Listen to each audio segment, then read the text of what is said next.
Hi, welcome to the OpenACC workshop presented by the NSF Succeed program. This was originally a one-day hands-on event that you can view at your own pace. If you look at the link below, you can get access to the content and slides used by the original students. Using OpenACCs with CUDA libraries, I think, is a very important topic. It's why I've broken it out as its own separate talk here, because it is incredibly, there's a huge ecosystem with CUDA. GPU programming has become quite mature over the past decade. People have done a fantastic job of developing lots and lots of libraries and very powerful libraries out there that were traditionally built with CUDA, and many of which are still being built and maintained with CUDA because that's the lowest level approach, so that gives you the most flexibility and whatnot, and it's great that with OpenACC we can interface with all those libraries. So if you find yourself writing a code and you say, oh, I would like to use an FFT here, it would be silly for you to be trying to write your own FFT in CUDA or in OpenACC, given that somebody's already written a fantastic FFT routine for you to leverage. So we're going to look at how easily we can do that. We could also, by the way, if you insist on writing CUDA code or have somebody that you've got to interface with their CUDA code, you can also interface directly with any CUDA code of your own quite easily. So we can interoperate with just a couple of simple directives that really do all of this for us. First of all, I will, as I just emphasize again that there is an extensive library out there, or libraries, there's an extensive ecosystem of libraries. So before you write any kind of algorithm that you suspect somebody else may have already done, Google is your friend. Do a quick Google search and get a clue before you start diving into the stuff yourself. So I'm not even going to go into these right here because they're only scratching the surface. I couldn't begin to do an overview of all the stuff that's out there. I can say NVIDIA tries to gather a lot of stuff at their site, but lots of other people do too. Again, Google is your friend. But assuming that you find a library that you want to use, how do you use it from OpenACC? And the idea is simply we pass pointers around. You use pointers with CUDA routines to point at data structures that are in GPU memory or something that you want to move back to the host. So all we need to do is find a way for OpenACC to take a pointer and say that's a data structure that I want to look at, or to pass a pointer onto CUDA and say here's some data that I want you to operate on. So the device pointer directive allows us to do that. And for Fortran people, play along. It's very, very similar in Fortran, but with slightly different rules, because this does concern a little bit of memory allocation. So in C, we have to do mallocs anytime we make some dynamic memory structure. In CUDA, you have CUDA malloc, which does the same thing on the device end. So we have on the host end a malloc, and on the CUDA end we have CUDA mallocs, and that's traditional. Okay, laser pointer back on here. That is traditional standard CUDA programming. You malloc a data structure, you make some memory area for it, for data structure like A right here. You operate on it with your fancy CUDA routines or libraries here, and you can pass that data along then to an OpenACC routine, which can take that data that you just did, whatever OpenACC library used here, say it was an FFT, you can go to your CUDA code right here and refer to it. We can say that this variable that was passed into us, it was called A when it was passed into us here, we happen to call it X when we receive it as argument. You can say X is something that's living on the GPU already. Here's the pointer that this CUDA routine passed to me. Go ahead and operate on X. Do some things on X. Set it equal to whatever. Do some OpenACC stuff on X. And when we're done, we can send a pointer back to a CUDA routine. So it's that simple. In Fortran, the device attribute in CUDA Fortran is what tells it that this is an array on the device, and so it looks like this, and then we can refer to it within the routine with nothing more than knowing it has a device attribute. So it's very straightforward.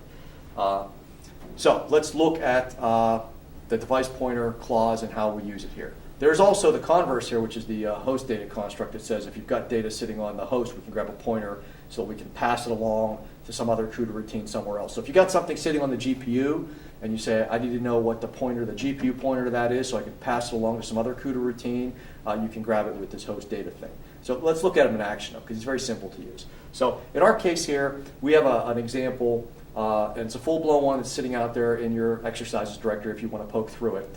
And it does a convolution, which is basically, in the discrete world, a convolution is where you take and you're integrating well, let's take the example, let me take the application here. I don't want to digress this off into discussing this particular thing too much here. Let me simply say we've got a signal here that we want to translate from an input signal into the frequency domain. When it's in the frequency domain or listing the frequencies that comprise that signal, we want to mess with it some. When we mess with that signal, that's a convolution right there. We can do whatever we want to the signal. In this case here, we're going to do a pointwise complex multiply and scale on our signal. We're going to do some math operation on our signal. When we're done with that signal, we use an FFT to get it back into the time domain. So it's a common signal processing type of operation you would do. The important thing here is not to understand the operation per se as much as to see how easily we can move between OpenACC and an existing CUDA FFT library. So the whole code is in your exercises directory. You can look at it if you'd like, but here are the important pieces from it. This is a piece of code that one of my buddies at NVIDIA gave to me, so it's a little bit more long-winded than the examples that I use in this workshop. For the workshop, you've noticed I've boiled everything down line by line as small as possible. Their style at NVIDIA is a little bit more long-winded, so if you look at this, this thing's a couple hundred lines long, so I felt compelled to just pull out some excerpts. But here's the essential parts of it and the way it works, is that we've got a signal, which is a data signal. It's the data that we're going to transform, and we've also got this thing called a filter kernel. This is something we're going to apply to our data. They both start out living on the host. And so that's why the suggestive name for them, H underscore. So we've got the host signal and the host filter. Eventually, they're going to be on the device, on the GPU. So that's why they're called device signal and device, let's see, device kernel. There should be a D filter kernel. So we've got D filter kernel and D signal. So we have our data starting out on the GPU. We want to pass it to some CUDA routine to work on. And so we need to take that memory and allocate it on the device, and then we can call it. So basically you have mallocs on the host, traditional old school C mallocs right here, and on the device we have CUDA mallocs. So it's basically very straightforward in terms of setting things up, but that is the unavoidable, slightly messy part, is we've got to malloc things ourselves.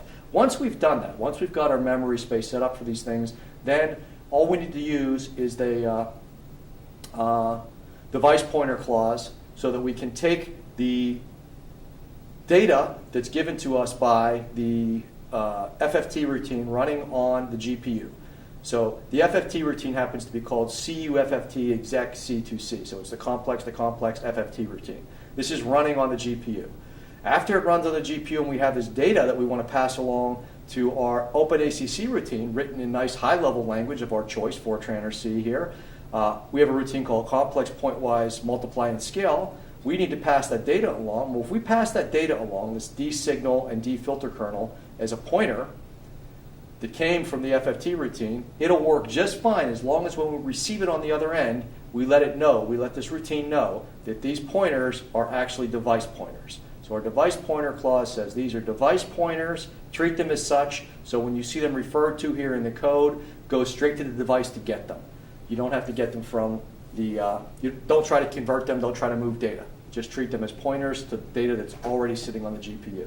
So we run our routine right here, it does some math, it does whatever we want it to do in the convolution part of our code, and then we send it right back for the second FFT, back to turn it back into the time domain right here. So all we need to do to use all of the extensive CUDA libraries that are out there is recognize that the CUDA libraries want us to point them to data, and when they give us data back, they're giving it back as a pointer. And so our OpenACC code just needs to identify that these are device pointers. And if we do that, everything works fine. So this is a good example you can work through if you're interested in doing that. As always, when you're linking with libraries, there's always some extra nonsense that goes along with it. So here's some linking stuff. This is a little bit out of date. The version of the compiler we're using right now is 16 point something, but it gets the idea across. If you run this, this particular code does checks the serial version against the GPU version and timing, and it verifies that you get the same results and everything. Like you said, it's a little longer blown than I prefer for teaching examples, but you can run it and make sure it works. But the important thing, summary here, is that it's very easy to interface with all of the CUDA stuff that's out there, and furthermore, your own CUDA code. If you write your own CUDA code, your CUDA code can accept a pointer from OpenACC, and you can give your data back to an OpenACC routine by just sending the pointer back to whatever data you've operated upon. So it makes it very straightforward. There's an appendix on here that I won't go through of some libraries that are available to you, math libraries primarily here, just to give you some idea of the performance improvements and the kind of things there are. But it's kind of silly for me to even pretend that this is comprehensive. This just scratches the surface of the things that are available.